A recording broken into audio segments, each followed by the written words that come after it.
Smart Listener, Perumda Air Minum Kota Makassar tengah menyasar kawasan Center Point of Indonesia atau CPI. Nah, ini tidak hanya memenuhi kebutuhan air bersih, tapi kawasan ini juga akan menggunakan meter digital. Nah, Smart Listener, untuk pagi hari ini seperti biasa di Makassar Insight, kita akan membahas salah satu isu yang saat ini tentunya akan kita perbincangkan kurang lebih 1 jam ke depan bersama dengan dua narasumber yang saat ini sudah hadir di studio. Smart Listener, untuk pagi hari ini saya sapa dulu. Di sini ada Pak Fat Andi Pampang, Kepala Seksi Hukum dari PDAM Kota Makassar. Assalamualaikum warahmatullahi wabarakatuh.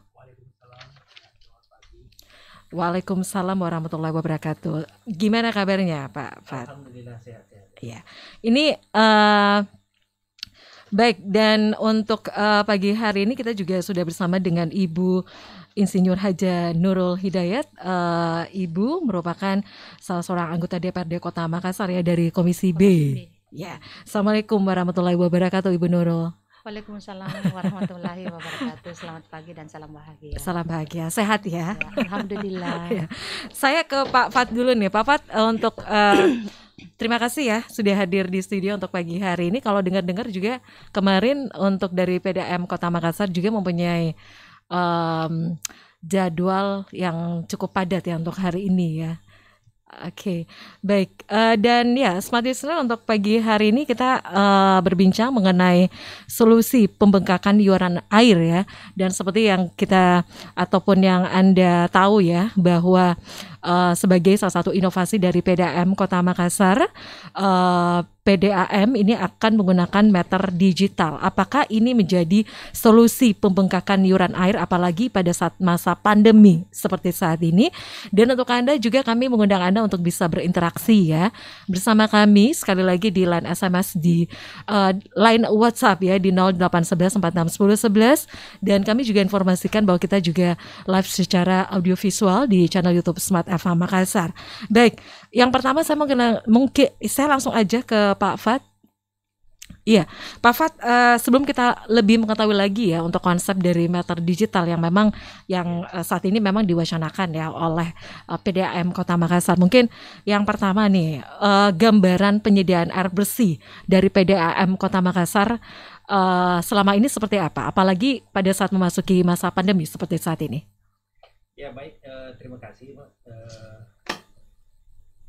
Kami ucapkan tadi lupa mengucapkan salam untuk pemirsa setia Smart FM. Iya. Anda berada. Baik, kami mencoba menggambarkan tentang situasi sistem pelayanan air minum PDAM, Perumda Air Minum Kota Makassar saat ini.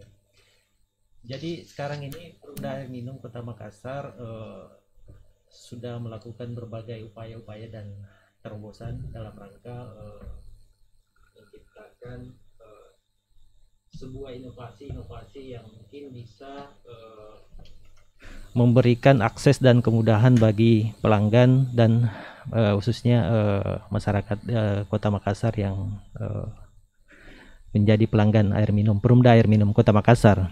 Nah, saat ini dalam situasi pandemi memang cukup dirasakan khususnya bagi pelanggan kita, karena itu tadi mulai dari mungkin ya daya beli masyarakat saat ini memang kami lihat situasi dalam kondisi memang yang agak menurun pas situasi pandemi. Namun untuk mengakali tersebut kami melakukan berbagai upaya-upaya karena dalam situasi kemarin kami juga terbatas dalam hal melakukan sistem dan proses pelayanan itu. Keterbatasan itu antara lain ya mungkin dari sisi misalnya dari sisi pencatatan meter, karena tim-tim kami di lapangan khususnya teman-teman pembaca meter itu tidak seperti yang pada situasi normal. Artinya kami juga punya jadwal pembatasan mengingat ya kondisi COVID ini tidak bisa dianggap situasi yang main. Makanya kami dari sisi itu mencoba mengatur jadwal untuk rekan-rekan pembaca. Jadi misalnya tidak terjun langsung ke lapangan, akan tetapi memberikan kemudahan bagi pelanggan misalnya untuk memberikan informasi pencatatan meter air. Jadi pelanggan disarankan untuk memberikan informasi posisi angka meteran kepada kami untuk selanjutnya dicatatkan di dalam tagihan rekening itu. Namun kami tidak berhenti sampai di situ juga, karena kalau ini juga berlarut-larut, itu tadi seperti sampaikan, pasti akan menimbulkan di kemudian hari kemungkinan ada misalnya pembengkakan pemakaian istilahnya. Tapi menurut kami bukan pembengkakan, karena mungkin situasi abnormal tidak dicatat dengan sebagaimana mestinya, sehingga mungkin kemungkinan bisa terjadi ada penumpukan angka, misalnya angka meter.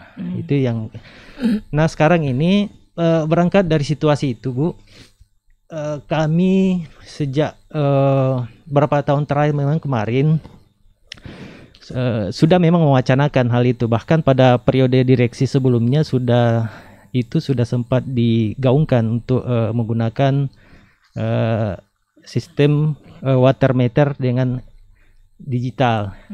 Nah, sekarang di masa periode Pak Dirut sekarang, Bapak Hamzah Ahmad, itu berusaha untuk bisa mengaplikasikan itu. Nah, salah satu keunggulan water meter ini adalah dari sisi pembacaan itu tadi. Jadi pelanggan atau pembaca meter kita di lapangan itu tidak perlu lagi melakukan kunjungan ke lapangan. Salah satu keunggulan. Jadi itu bisa terbaca secara sistem dalam sebuah aplikasi.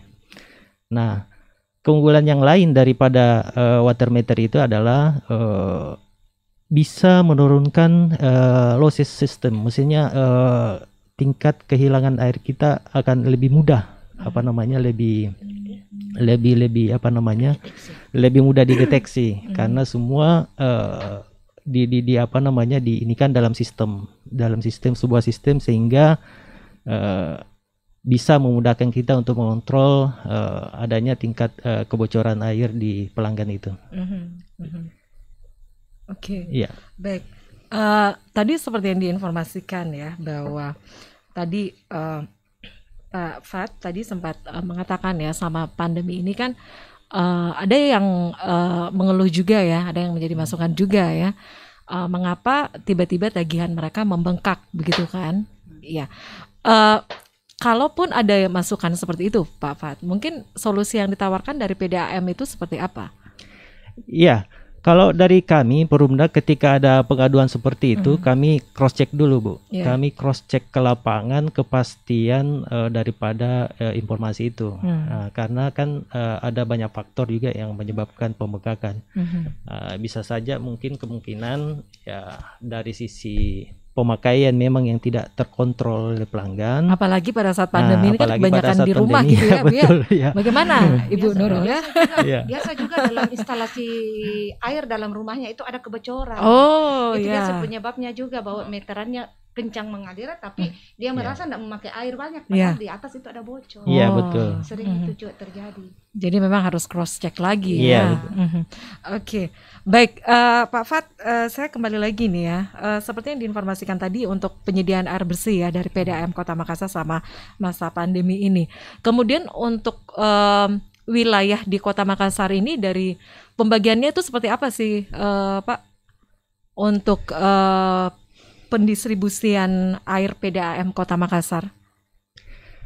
Iya, kalau sistem pendistribusian kita itu sudah ada sistem pengaturan itu sendiri. Jadi kalau kan kita sekarang ini kan punya 5 instalasi pengolahan, ada 5. Kemudian itu diatur berdasarkan cakupan wilayah zona yang dilayani oleh masing-masing instalasi itu.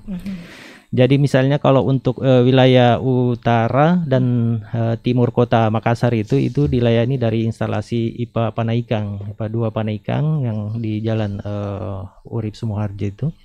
IPA 2 Panaikang. Iya, IPA 2 Panaikang. Kemudian ada dari IPA 5 Sombaupu dari arah yang lokasinya ada di Kabupaten Goa. Kemudian ada instalasi IPA 1 Ratulangi, kemudian ada IPA 3 Antang, terakhir ada IPA 4 di Macini Sombala.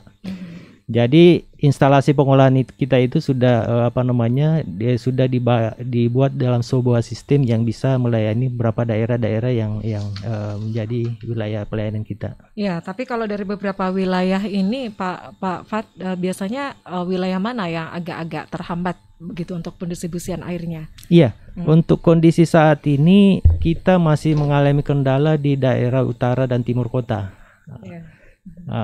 Daerah khusus untuk wilayah timur kota di wilayah Kecamatan Tamalan Rea dan Biringkanaya itu saat ini memang kondisi kalau boleh sangat boleh dikata agak kritis lah untuk kondisi saat ini. Pertama karena keterbatasan suplai air, memang debit air kita ke sana itu pertama memang agak terbatas untuk melayani. Sementara itu berbanding terbalik dengan tingkat pertumbuhan masyarakat dan di wilayah itu. Seperti kita tahu di 2 kecamatan itu kan saat ini menjadi proyek pengembangan Kota Makassar ke depan. Nah, dengan konsep itu yang pastinya dengan situasi sekarang memang kami agak sulit. Kondisi existing kita sekarang saja itu khusus untuk yang sudah berlangganan dengan kita itu masih dalam kondisi yang belum begitu stabil, sehingga mau tak mau jalan yang harus kita lakukan adalah melakukan investasi untuk menambah cakupan layanan dan memperkuat kondisi existing kita yang saat ini masih dalam kondisi belum stabil. Oke. Nah, ini dari beberapa wilayah seperti yang pada saat musim kemarau gitu kan, itu agak terhambat juga untuk pendistribusian airnya. Dari pihak PDAM sendiri bagaimana untuk bagaimana sampai air ini bisa langsung dirasakan oleh warga yang terhambat pendistribusian airnya begitu? Iya. Jadi kami punya solusi. Yang pertama itu adalah menyiapkan armada mobil tangki untuk membantu membackup wilayah-wilayah kita yang distribusi airnya terhambat. Bahkan ada beberapa wilayah pada kondisi ekstrim itu ada yang sama sekali tidak mendapatkan air. Jadi itulah yang kami sasar dengan mendistribusikan air melalui armada mobil tangki. Oke. Pada saat musim hujan bagaimana Pak untuk kualitas air PDAM? Ya, alhamdulillah. Ya, kalau musim biasanya hujan kan kalau musim hujan itu agak keruh ya Bu ya. Iya. Mungkin tidak ngaruh ya karena filternya itu sampai ke pusat kan sudah betul-betul yang canggih. Betul-betul bersih. Ya. Gimana Pak? Ya, alhamdulillah Bu. Kalau sistem pengolahan air kita alhamdulillah itu sudah bisa memfilter itu. Jadi dengan situasi tingkat kekeruhan pada ambang batas tertentu itu sudah bisa kami olah. Kecuali kalau yang sifatnya kasuistis seperti kejadian banjir di Hulu Sungai Jenek Berang kemarin itu yang sekitar tahun 2010 kalau tidak salah. Itu memang dalam kondisi ekstrim, tapi itu pun kasuistis sifatnya dan pada saat itu memang terjadi penghentian pasokan. Tapi setelah itu sampai saat ini alhamdulillah tidak terjadi. Yang paling menghambat kami memang kalau dalam situasi ekstrim, musim kemarau itu yang paling. Tapi kalau musim hujan alhamdulillah ya. Insya Allah bisa maksimal melayani. Oke. Baik. Ibu Nurul, mungkin ada yang ingin ditambahkan Ibu dari beberapa tantangan selama ini yang dilakukan oleh ini menjadi tantangan ya dari PDAM Kota Makassar begitu. Hal yang dilakukan, solusi yang dilakukan dari PDAM Kota Makassar menurut Ibu Nurul seperti apa? Ya, saya lihat ini solusi-solusi dan inovasi yang dilakukan oleh PDAM Makassar ini sudah cukup bagus. Karena saya lihat kalau misalkan seperti beberapa waktu kemarin itu kan sering ada pemberhentian air sementara. Iya, itu ada karena informasinya perbaikan pipa, kebocoran pipa itu kan semuanya menyebabkan kita kehilangan air kan, PDAM kehilangan air, jadi kan itu menghambat distribusinya ke masyarakat. Jadi kalau dilakukan kebocoran gitu, pasti kan diinformasikan di koran bahwa ada pengumuman akan pemberhentian air untuk wilayah seperti ini. Saya rasa itu bagus, sering dilakukan oleh PDAM. Jadi cocok juga tadi dia katakan bahwa dikirimkan armada-armada di tempat tertentu yang terjadi dampak dari pemberhentian air sementara. Sementara itu kan semua yang kita intinya kan itu solusi bagaimana bisa masyarakat merasakan air, mendapatkan air bersih, pelayanan ke masyarakat itu lancar dan distribusinya bagus. Saya rasa itu semuanya itu yang dilakukan PDAM itu saya sudah lihat sendiri. Saya sudah lihat sendiri secara langsung. Karena Kak saya kalau ada yang macam-macam, pasti saya langsung hubungi direknya. Saya langsung hubungi. Ada masyarakat katanya di ini sini. Ada masukan Masyarakat katanya di sini kenapa ini tidak ditimbun, ini bekas gali-galiannya. Jadi saya tanyakan, Pak Anca, kenapa galian di sini belum ditimbun? Kan ini sudah lama saya maaf saya kan itu tidak ditimbun karena ditakutkan jangan sampai ditimbun di aspal lantas masih ada kebocoran lagi. Jadi ada dikasih range beberapa bulan untuk mengantisipasi itu. Jadi belum ditimbun dulu. Jadi ada jawaban buat masyarakat bahwa jangan menunggu kalau jalan tak dibongkar langsung mau ditimbun. Jangan dulu, ditunggu dulu. Apakah ini maksudnya sudah bagus, kita tunggu sekian bulan atau gimana? Apakah ini pipa ini tidak ada lagi kebocoran? Karena kalau harus menggali lagi kan repot. Biayanya juga besar gitu lagi. Baru ditutup, digali lagi. Dibuka lagi. Masyarakat segitu. Dia kan maksudnya cuma melihat sesaat kan apa yang dilihat di mata itu yang langsung diungkapkan. Karena makanya itu kalau misalnya kalau ada reses-reses apa begitu, keluhan yang paling banyak adalah PDAM. PDAM. Paling banyak PDAM. Selama perbincangan ini juga kita mengundang smart listener juga ya untuk bisa berinteraksi bersama kami pagi hari ini ya. Mungkin ada juga mempunyai keluhan gitu ya, masukan untuk PDAM Kota Makassar, silakan ya di Makassar. Baik, kami masih mengundang Anda juga untuk bisa berinteraksi bersama kami di pagi hari ini. Yang mau nanya-nanya mungkin ya, yang mau sambungan baru bisa ya Pak ya. Langsung aja WhatsApp di 0811 4610 11. Ada masukan ataupun keluhan silakan ya. Di sini ada Pak Fat ya, dan juga ada Ibu Nurul di sini. Baik, kemudian Anda juga bisa mengirimkan pertanyaan Anda live chat ya di channel YouTube Smart FM Makassar. Baik, saya lanjut lagi nih ya. Jadi beberapa solusi yang ditawarkan tadi ya oleh PDAM Kota Makassar dari Ibu Nurul juga ini sudah menjawab ya apa yang menjadi kebutuhan masyarakat begitu ya Ibu Nurul. Kemudian saya juga pernah ada masukan juga Pak Fat katanya ada subsidi ya yang dilakukan ya untuk PDAM Kota Makassar ya, apalagi selama masa pandemi ini. Apakah seperti itu? Iya. Kalau terkait subsidi, kami berlakukan untuk rumah-rumah ibadah. Rumah-rumah ibadah. Kalau subsidi untuk pelanggan itu tidak ada, Bu. Yang ada itu adalah kebijakan ketika misalnya pelanggan menunggak, itu ada kebijakan misalnya kan kalau ketentuan kita 1 bulan menunggak saja itu sudah dilakukan pemutusan sementara. Tapi pada saat masa pandeminya dulu itu masih memungkinkan kita tidak terlalu tidak terlalu bisa dicicil ya? Bisa dicicil ya? Bukan, maksudnya kan tidak, maksudnya bukan dicicil tapi ada kategori R1, R2, R3 kan. Maksudnya kalau dulu 1 bulan kami langsung melakukan tindakan penyegelan, ini ya kami masih ada toleransi sedikit lah mungkin dari sisi waktu itu saja. Jadi ada sedikit keleluasaan gitu ya dari segi waktu yang diberikan ya kepada pelanggan ya. Kemudian nih Pak Fat ya, tadi seperti diinformasikan bahwa ini kan ada beberapa untuk pembagian wilayah ya. Kemudian seperti yang diinformasikan tadi ini untuk penggunaan meter digital. Bisa dijelaskan untuk konsep awalnya itu seperti apa sih kira-kira Pak? Baik. Jadi untuk penggunaan water meter digital ini Bu, karena ini kan masih untuk PDAM seluruh Indonesia, baru ada berapa PDAM yang masih baru menggunakan itu. Termasuk PDAM besar seperti Surabaya, Bogor, kemudian Medan itu baru menggunakan itu. Mereka pun saat ini dalam situasi melakukan uji coba. Nah, untuk di kami nantinya itu akan kita buat semacam sebuah pilot project dulu, Bu.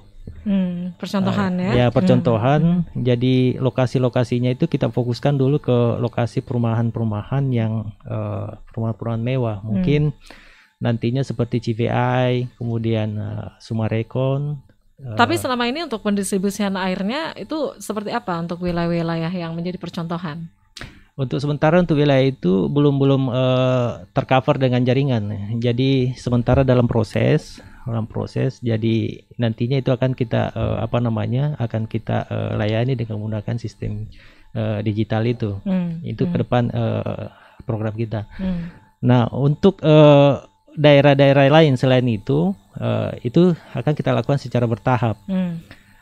Ini karena pertimbangan kita gini, water meter digital ini kan sifatnya masih teknologi terbaru.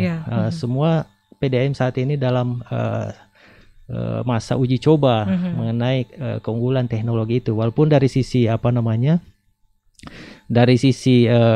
wacana yang ada di kami, kemudian dari sisi spesifikasi itu memang sedikit lebih unggul ketimbang water meter konvensional kita, water meter mekanik yang ada sekarang. Banyak keuntungan dibanding penggunaan meter-meter yang sebelumnya. Jadi dengan pertimbangan itu maka kami mencoba melakukan terobosan inovasi dengan menggunakan sistem water meter itu. Ya, seperti yang saya jelaskan tadi. Keunggulannya seperti apa itu, Pak? Itu tadi dari sisi satu saja, dari sisi pencatatan itu sudah sangat memudahkan kita. Jadi tenaga membaca meter kita tidak perlu lagi melakukan kunjungan langsung ke lapangan. Dan itu harus ada pelaporan atau online langsung. Online, sistemnya online. Jadi itu ada pelaporan atau bagaimana? Atau sistemnya online? Iya, sistemnya online itu menggunakan sistem. Jadi di aplikasi itu secara tercatat online masuk ke sistem pencatatan meter air di Perumda Air Minum Kota Makassar. Jadi secara online, secara up to date itu terbaca langsung. Itu lewat smartphone gitu ya? Ya, smartphone. Jadi itu terbaca, jadi tidak perlu lagi dilihat. Bahkan pelanggan sendiri bisa mengontrol secara langsung sistem itu. Pemakaiannya di rumah bisa melakukan kontrol sendiri. Jadi pembaca meter kita ya itu tadi tidak perlu repot-repot lagi untuk melakukan pencatatan. Ke depan mungkin karena sistem ini masih masih dalam proses, jadi mungkin ke depan modelnya juga akan berkembang seperti PLN misalnya. Oh, yang sistem token begitu ya? Token ya. Jadi prabayar. Coba itu kan kemarin saya dengarkan waktu kita ada Monef kan dengan PDAM bahwa PDAM akan mengganti meteran-meteran yang sudah berumur 5 tahun. Apakah meteran yang terganti ini tidak langsung didigitalkan saja supaya tidak ada lagi pergantian berikut kan? Ya, manual. Manual terus ke digital. Iya, kan dia kan masuk pakai ke digital supaya nanti tidak ada lagi pengaturan baru lagi yang harus membingungkan. Dan apakah juga itu PDAM melakukan sosialisasi untuk masyarakat bahwa akan diganti seperti kan masyarakat itu kalau berupa elektrik itu biasa mencurigai. Kalau dia curigai, pasti ada sih mahal kisah ini kadang kasih pakai kayak begini. Ada biaya adminnya juga toh, Bu. Makanya itu saya bilang harus dikasih jelas apakah disosialisasikan dulu ke masyarakat bahwa akan ada nanti meteran seperti ini dan ini akan memudahkan mereka. Itu. Bagaimana Pak Fad? Memang konsepnya seperti itu, Bu. Jadi makanya kami tidak serta-merta melakukan penerapan itu langsung misalnya ke pelanggan di luar dari rencana kita yang menjadikan ada percontohan. Jadi kan kondisi masyarakat kan seperti itu, Bu. Jadi hanya melihat Nah, makanya dengan itu kami mencoba memperlihatkan bahwa gini loh maksudnya. Keuntungannya ada lah buktinya seperti misalnya di CPI atau apa nanti ketika yang itu sudah berjalan. Bahwa memang ada keunggulan-keunggulan yang yang bisa dirasakan oleh pelanggan sendiri. Nah, berangkat dari situ ya kami yakin ketika masyarakat sudah melihat bahwa memang itu bisa bermanfaat dan memudahkan untuk pelanggan, insya Allah kami yakin masyarakat ke depan secara perlahan kami akan melakukan penggantian water meter yang dengan sistem mekanik yang sekarang dengan sistem digital itu. Ya. Harusnya ini diperlihatkan juga. Ada bentuk fisiknya. Media, ya. Masih ada sosial medianya yang selalu tampil bahwa akan ada seperti ini di PDAM. Jadi mereka semua sudah, oh ya kapan ya di rumahku ada begini, kapan ya. Jadi ada seperti itu. Maksudnya tidak perlu kita terlalu sosial media, ikut membantu sosial media. Kecuali kalau misalkan mau ke masyarakat, kita ikutkan pembicara, misalnya kita mengadakan sosper, kita mengadakan apa, kan ada semua judul tentang PDAM. Jadi kita kan bisa membawa mereka untuk menyampaikan bahwa ada sekarang ini era digital buat dari PDAM, inovasi baru. Harusnya masukannya seperti itu ya dari Bu Nurul. Kemudian tentu untuk daerah percontohan itu di kawasan CPI ya. Iya. Itu rencana kami untuk ke depan, kemungkinan CPI yang kawasan-kawasan memang. Jadi memang perlu kami sampaikan bahwa ini kan teknologi terbaru, jadi memang perlu kami semacam uji coba lah untuk progresnya ke sana. Itu seperti apa itu Pak? Pasti kan sudah ada hal-hal yang sudah dilakukan begitu Pak kira-kira untuk kalau CPI. Progresnya kami saat ini menunggu apakah ada struktur jaringan pipanya atau seperti apa? Penyelesaian jaringan pipa dulu. Iya, itu kurang lebih berapa kilometer, Pak? Kalau estimasi jarak ini kan sementara dilakukan studi kelayakan untuk proses penjaringan. Intinya sudah masuk dalam tahap penjajakan dan untuk waktunya kami belum bisa berikan kepastian, tapi yang jelas itu sudah dalam progres. Dan nantinya ketika itu berjalan itu tadi kami akan perlahan-lahan ke tempat-tempat yang selain itu. Mungkin kenapa kami fokuskan memang untuk lokasi-lokasi tersebut, karena seperti Bu Nurul tadi sampaikan, kalau di masyarakat kita yang kalau mau langsung digunakan langsung kaget mungkin ya jangan sampai itu tadi. Apalagi kalau ada yang mencuri air kan pasti dia bilang didapat gini, petugas ini datang. Padahal mau dilakukan inovasi di daerahnya, begitulah. Kita kan biasa lebih dulu ya.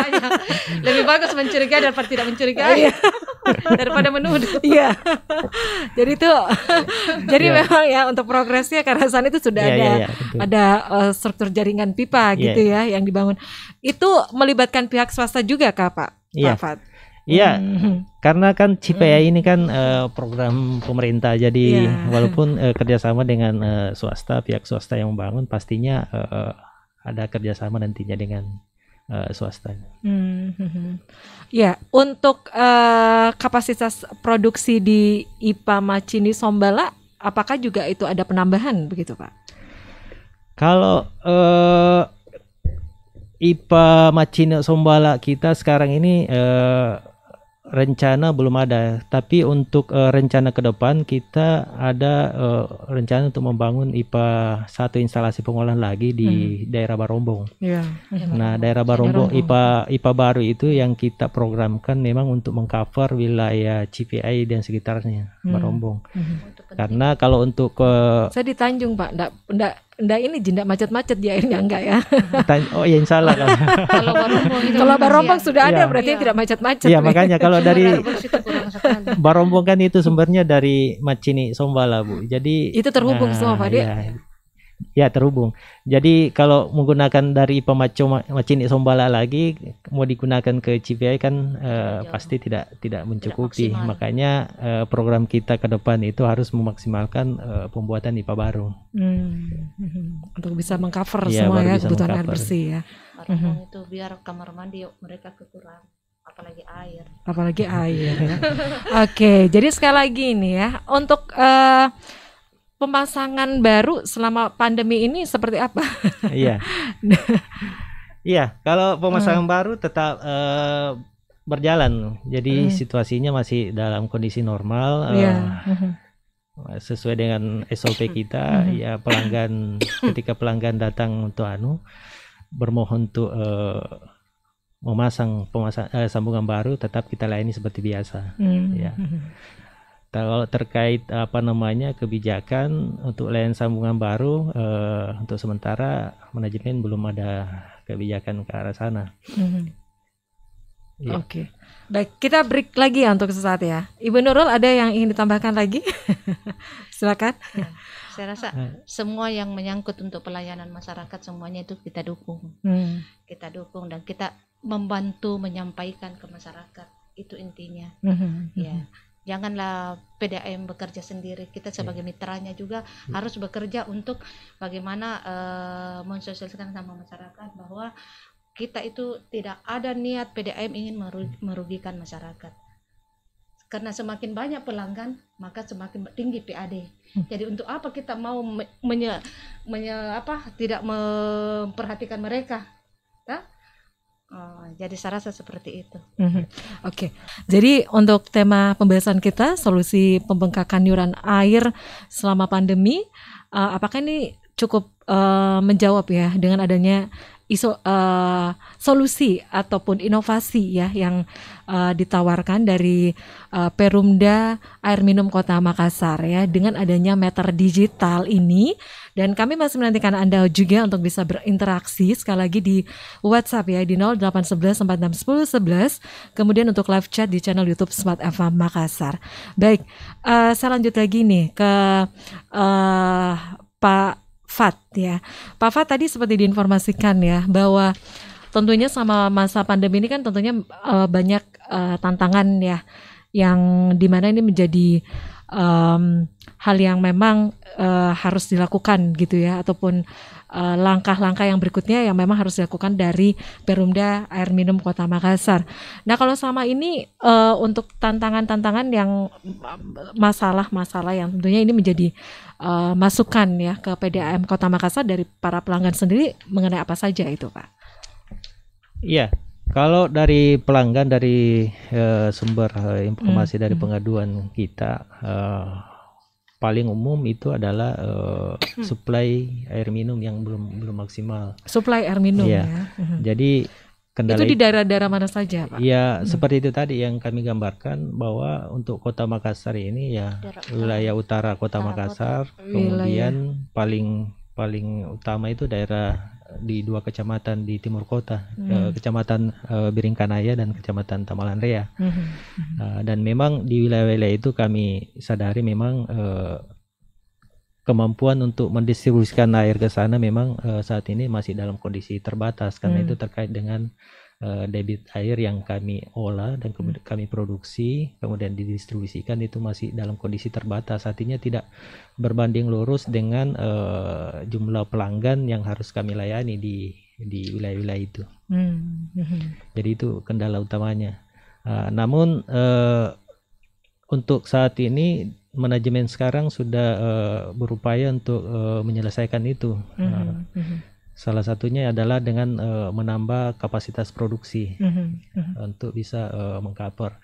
Dan untuk dari pemerintah sendiri, pemerintah pusat dan daerah sekarang sudah mencanangkan ada program Maminasata. Program Maminasata. Ya, spam Maminasata. Spam Maminasata. Ya. Program spam Maminasata ini kan kalau menurut informasi dari pemerintah, ini akan bisa berjalan di tahun 2023 nanti. Dan untuk khusus Kota Makassar sendiri itu mendapatkan jatah air curah itu sekitar 600 liter per detik. Berapa, Pak? 600 liter per detik untuk Kota Makassar. 100 mm ya. Dan ini rencananya memang kami mau manfaatkan untuk mengcover wilayah-wilayah yang selama ini memang masih mengalami gangguan seperti tadi wilayah Kecamatan Biringkanaya dan Tamalanrea. Yang idealnya berapa Pak? Kalau dari untuk kecukupan air untuk wilayah Makassar? Kalau misalnya dari sisi idealnya sih memang harus butuh tambahan sekitar itu. Kalau misalnya program Maminasata berjalan, karena kan kita ini sisa di 2 kecamatan itu, kemudian ditambah daerah yang masih kurang maksimal seperti wilayah utara Kota Makassar, itu sisa menutupi saja. Nah, yang paling pokok adalah di 2 kecamatan ini. Kalau program pemerintah ini dapat berjalan nantinya, insya Allah dengan kapasitas 600 liter per detik itu sudah bisa mencukupi untuk di dua kecamatan itu. Namun harus menjadi bahan pertimbangan juga kami, karena ini kan tidak semata-mata kita memikirkan dengan kondisi existing yang ada, karena di 2 wilayah kecamatan itu kan menjadi pusat pertumbuhan kota nantinya. Ada rencana kota baru di Sumarekon dengan Thalassa City. Itu akan menjadi prioritas kami untuk memikirkan bagaimana melayani wilayah-wilayah tersebut. Jadi kalau kemungkinan dari Maminasata dari hitungan itu tidak mencukupi juga, ya harus mau tak mau harus menambah kapasitas lagi untuk bisa mengcover nantinya wilayah-wilayah pengembangan kota. Oke. Baik. Kita lanjut lagi nih untuk yang meter digital. Dari Ibu Nurul mungkin ada yang ingin jadi masukan Bu untuk nantinya, kalaupun ini kan masih tahapan uji coba gitu kan. Itu nantinya kira-kira kapan Pak untuk bisa tahapan uji cobanya untuk meter digital? Ya, ini kan kami rencanakan untuk wilayah CVI nantinya, kemudian Sumarekon dan tempat-tempat lain yang menjadi daerah program utama kami. Kalau mengenai jadwalnya, kami yang pasti menunggu dulu ketersediaan jaringan ke wilayah-wilayah itu. Nah, ketika itu sudah ada, otomatis kami akan jalankan dengan program itu. Nah, ini kami lakukan ini karena ini kan tadi seperti saya sampaikan, ini teknologi baru. Jadi perlu, harus ada sosialisasinya. Ya, perlu juga tidak langsung serta-merta digunakan. Langsung kaget masyarakatnya. Karena perlu ada edukasi ke masyarakat untuk bisa supaya mereka bisa memahami dan mengetahui hal itu. Gimana Ibu Nurul, silakan ada masukan. Saya lihat itu kan biasanya itu sesuatu yang dari manual berubah ke digital. Biasanya digital itu ada punya sisi buruknya. Ada plus minusnya ya. Ada plus minusnya. Misalnya ini baiknya begini, tapi pasti ada juga sisi minusnya. Kekurangannya di mana? Biasanya begitu. Sesuatu yang dari manual ke digital pasti ada dampaknya. Ya, kira-kira seperti apa itu Pak Fad? Ada apa yang kira-kira bisa berdampak ke masyarakat ya? Ya, jadi kan masyarakat juga siap-siap kan untuk bisa solusinya apa? Namanya digital itu gampang rusak. Kena air, error. Bagaimana dengan ke masyarakat? Misalnya kalau begitu, bagaimana? Pencatatannya kan terhambat. Gimana itu Pak Fad? Pasti kan biasanya. Apakah harus langsung ke ke Perumda lagi atau bagaimana? Iya, memang kalau dari itu tadi seperti Bu Nurul sampaikan ya namanya teknologi Bu, pasti ada ininya errornya tidak mungkin lah sempurna. Jadi kalau terkait water meter digital ini mungkin ada yang digital, ada yang tetap ada manual juga ya. Jadi kalau pas tiap bulan bisa dicocokkan. Yang mana digital, yang mana manual. Harus bergandeng di sampingnya ini digital manual. Jadi kalau misalkan manual ini digital ini macet, kemasukan air pasti kan error. Ada pencatatan di sini yang satunya. Jadi kalau misalnya meteran yang sudah digunakan dulu oleh masyarakat yang ada di rumahnya, janganlah dicabut, tetap jalan. Nah itu gimana? Dia menggandeng ceritanya, maksudnya begitu. Jadi kalau ini bermasalah, ini yang bisa terbaca, ada salah satunya. Jadi satu memudahkan, satu lancarnya di situ. Yeah. Terus nanti kalau semuanya ada meter digital itu juga masyarakat harus membeli kembali atau gimana?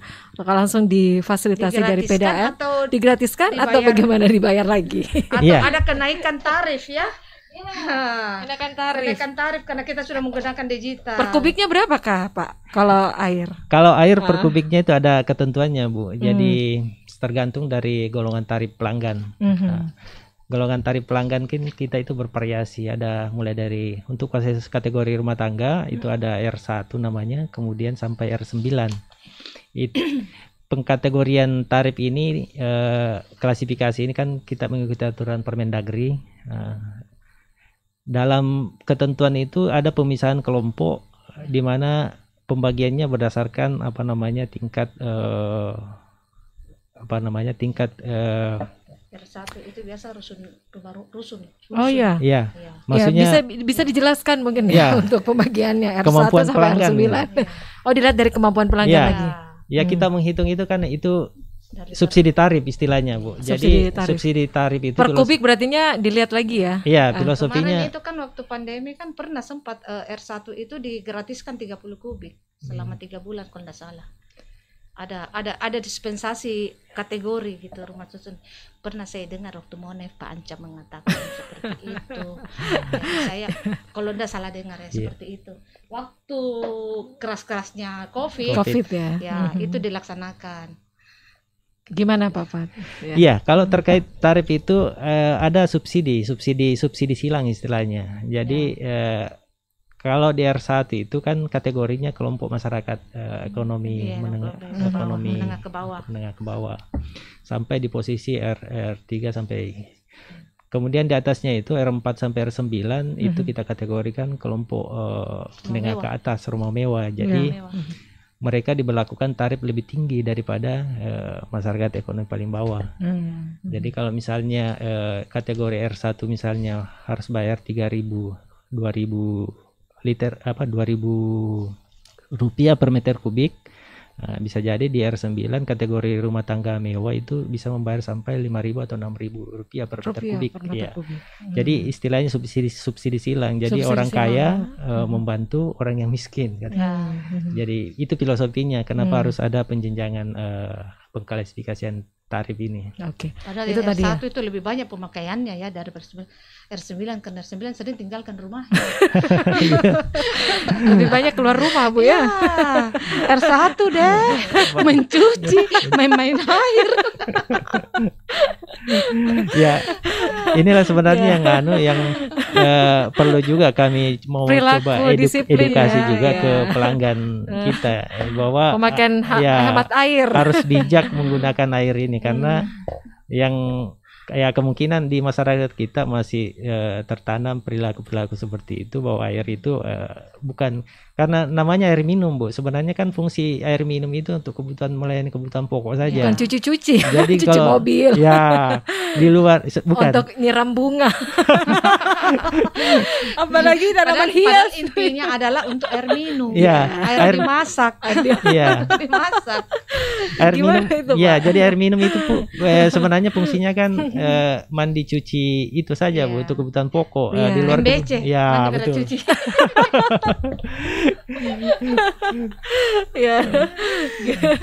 Oke Pak, gimana? Jadi di luar itu sebenarnya di luar itu sudah di luar kebutuhan pokok. Makanya kalau dari sisi tarif kita, kalau kan kebutuhan pokok itu sudah dihitung per kubik per orang itu kebutuhan airnya sudah jelas 20 liter per detik per orang per hari. Jadi kalau misalnya lebih dari itu mereka gunakan misalnya untuk mencuci mobil lah, menyiram bunga, nah, itu tarifnya juga kita akan kenakan tarif yang lebih tinggi karena otomatis kan pemakaian airnya akan lebih banyak. Jadi itu semacam sanksi moral lah untuk mengajak pelanggan jangan menggunakan lebih dari pemakaian untuk kebutuhan pokok. Jadi untuk perilaku disiplin hemat air gitu ya. Baik, kita langsung aja lagi karena kita terbatas oleh waktu kurang lebih 5 menit lagi ke depan. Dari Pak Fat, ini untuk meta digital gimana Pak? Apa yang ingin disampaikan untuk masyarakat begitu Pak?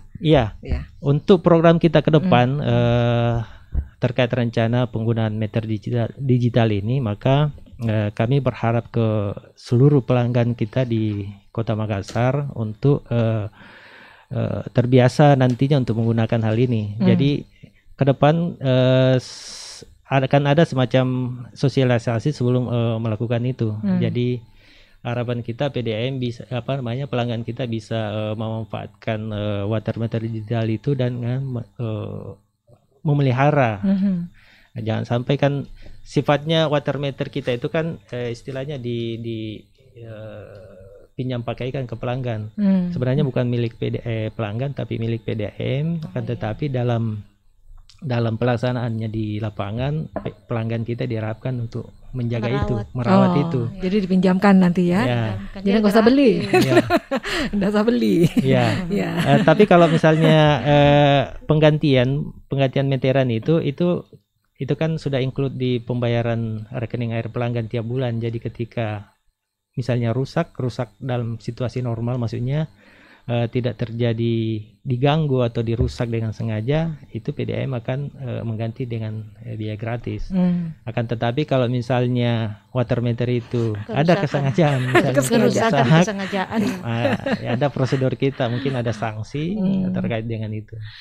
Biasanya itu bukan kesengajaan, tapi biasa meteran tak dicuri. Iya. Rumahku di Geria sudah berapa kali dicuri meterannya. Oh begitu Bu. Kapan kosong ada orang. Jadi bukan kalau gerusak pasti kita kan merasa memiliki, pasti menjaga. Tapi yang namanya dicuri itu Allahu alam. Itu kalau dicuri bagaimana Pak Fat? Diganti juga? Diganti instalasi lagi. Diganti. Ya itu tadi Bu. Dan biasa stok kurang. Tidak ada stok. Jadi itu memperlambat.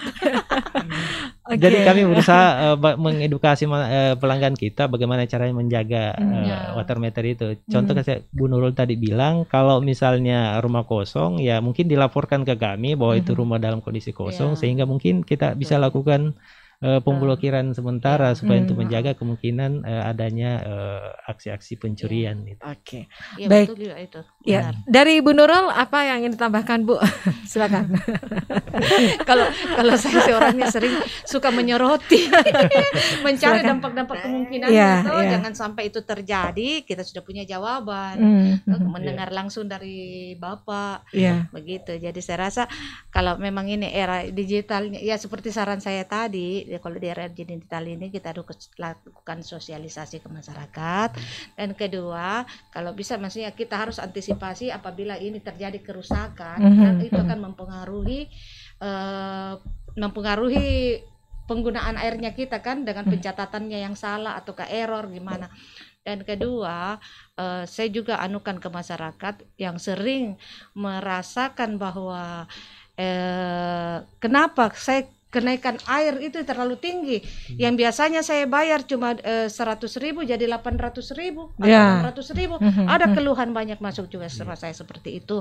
Dan itu kalau ada seperti itu, tolong aja langsung disampaikan call alamatnya centernya di mana.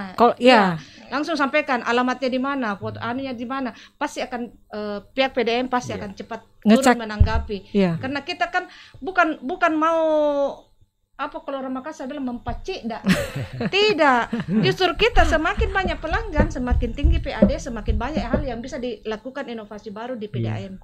Jadi harus langsung ditindak cepat begitu ya. Karena itu kenaikan begitu, itu yang saya bilang. Karena instalasi di rumahnya mungkin ada kebocoran, ada kebocoran pipa di rumahnya itu. Jadi itu bisa menyebabkan kenaikan iuran airnya, tagihan listriknya langsung membengkak gitu ya. Membengkak. Jadi jangan kaget kalau seperti itu. Laporkan langsung supaya tidak ada penyesalan, dan pasti ada jawabannya, yang ada solusinya. Jangan langsung kaget begitu ya. Jangan langsung kaget dan langsung memanggil LSM. Kadang dia begitu. Kalau naik begitu langsung panggil LSM. LSM teriak-teriak. Itu kan LSM, aduh. Jadi bisa duduk bersama gitu ya, cari solusinya seperti apa.